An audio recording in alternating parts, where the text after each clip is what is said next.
I would like to bring my, let's say, 2 cents on the migration issue, the in and out migration that is happening in Romania. As we all know, Romania is nested in the southeastern parts of Europe, and we are a nation, a dynamic nation that is experiencing a nuanced narrative of both immigration and immigration.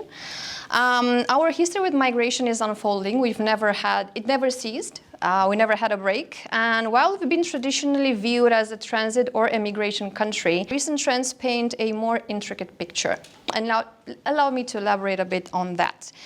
Over the past few decades, or to be more precise, since the fall of the communist regime, Romania has witnessed a substantial immigration pattern. Currently, there are, if I'm not mistaken, over 4 million people living abroad, and most of them have ventured to various corners of the European Union, but you will definitely find big Romanian communities outside the EU, right? And the driving forces behind this exodus are mainly the economic challenges that we face still within the country, even though we've been a member of the EU for quite some time. Actually, we're not quite new in the European Union, coupled with a quest for improving living standards. To give you a little bit of context about this, we do have economic growth in the recent years. However, wages have remained relatively low and the living costs persistently high. Also, economic and educational disparities among citizens seem to be actually increasing than decreasing. In this regard, there is a national survey from 2019 prepared by Europa FM Barometer, who says that the key reasons for young Romanians to leave the country is a lack of trust in authorities and corruption. That's over 30%, low living standards of over 30%, and limited job opportunities above 20%. So I would say that's quite high, actually. Worryingly, as per Eurostat data, in 2022, Romania boasted the highest share of people at risk of poverty and social exclusion in the EU at a staggering 34.4%. Additionally, the nation's educational and healthcare system are still striving to meet the EU standards, and pervasive misinformation and distrust of authorities have been exacerbated by the recent pandemic that we actually went through. However, these Romanian expatriates are the ones who also contribute to the bolstering in Romania's economy. Like I said, we do have some economic increase by often, or in almost all cases, sending remittances back home. Like I was previously mentioning, over 4 million Romanians have emigrated. And this positions Romania among the top 20 countries globally with the highest immigration rate, according to IOM Romania. Now, I am too part of this dynamic migration tapestry. Initially, my journey started with internal migration when I actually moved from my hometown in the Northeast region to Cluj-Napoca for higher education purposes. I subsequently ventured to Hungary to pursue my studies there and employment at the Central European University, which is a private American university that has its headquarters in Budapest, now in Vienna as well. And for a time after this, I returned to my homeland, giving it a second chance for pursuing further education in the legal field, as well as contribute to the workforce. But today, here I am, once again, an immigrant, driven by aspirations of enhanced living standards and broader social prospects. Now, if someone would be to ask me what's my experience with migration, I would say that my story is more on the positive side, given that I'm a Romanian citizen and obviously a European citizen. And things for European citizens are way easier, although I had my share of dealing with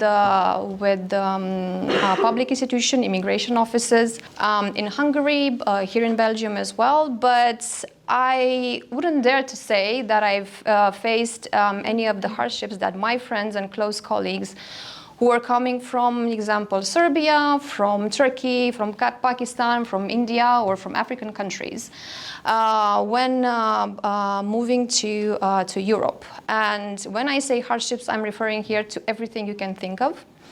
in terms of money, because it's financially draining. Sometimes going through all of this process does cost, and immigrants don't actually come with their pockets full of money.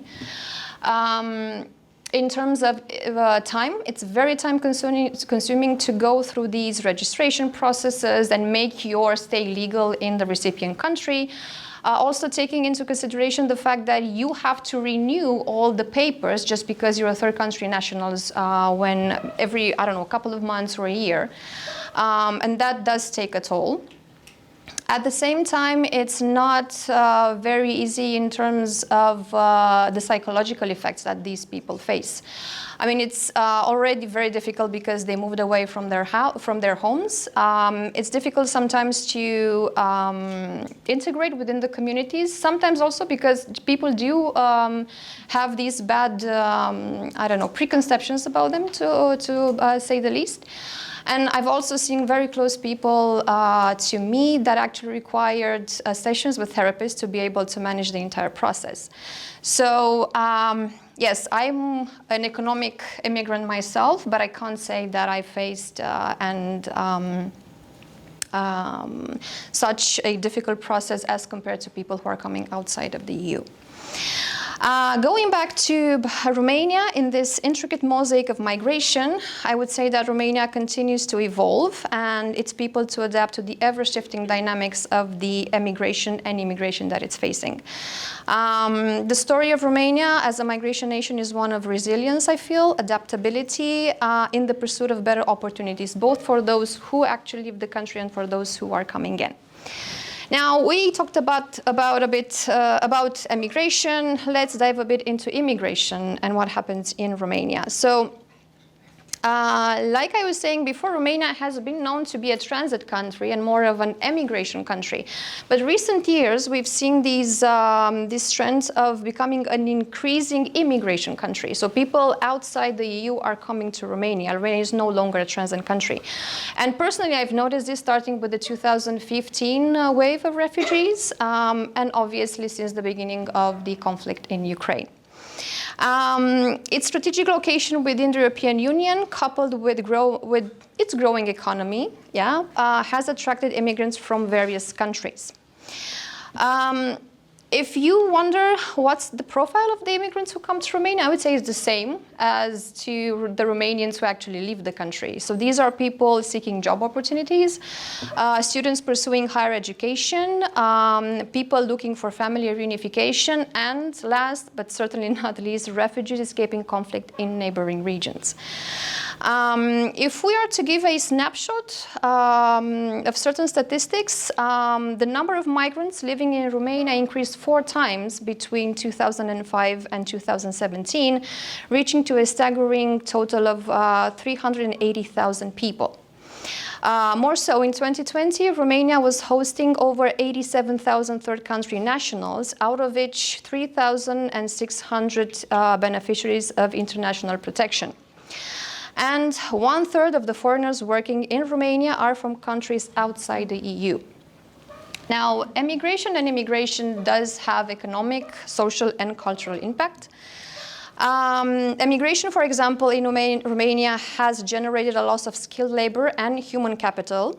And that is why in 2022, the Romanian government approved a quota of 100,000 foreign workers to be admitted to the Romanian labor market, which is with more than 75,000 people than in 2021. And actually, this does help our country, is bringing in economic benefits to Romania, with immigrants contributing to various sectors such as health, technology, and academia. And they're also helping boost the innovation and entrepreneurship level in the country. Now, if we are to look at the European Innovation Scoreboard that was recently published in 2023, you will definitely see that Romania is at the bottom of the list. So definitely we need more of these people who can actually increase the level of innovation in our country. I'm also happy to say that national research that took place in 2021 has underlined that 55% of the Romanians consider that immigrants are very helpful towards the Romanian economy, compared or in contrast to, let's say, the widespread perception among the society that, hey, immigrants come here to steal our jobs. And by the way, I'm a victim of that as well. You know, people in the countries that I lived before have thought the same about me. But obviously, we all know that's not the case. And in terms of social and cultural impact, I would definitely, I wholeheartedly support the idea that the diversity of immigrants that has enriched Romania's cultural fabric, fostering intercultural exchanges and collaboration. And in Cluj-Napoca, my cherished second home in Romania, we've definitely witnessed a remarkable transformation over the years.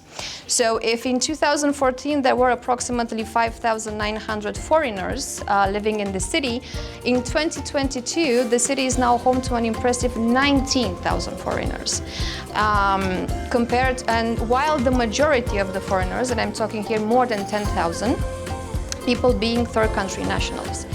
So if I am to compare this vibrant cosmopolitan city of today that Cluj-Napoca is to the one that I actually knew back in 2005 when I moved to Cluj for university studies, I would definitely say that the transformation is truly striking and actually positive. The city has become more diverse, more inclusive, and internationally developed. And it stands as a testament for the dynamic nature of our globalized world.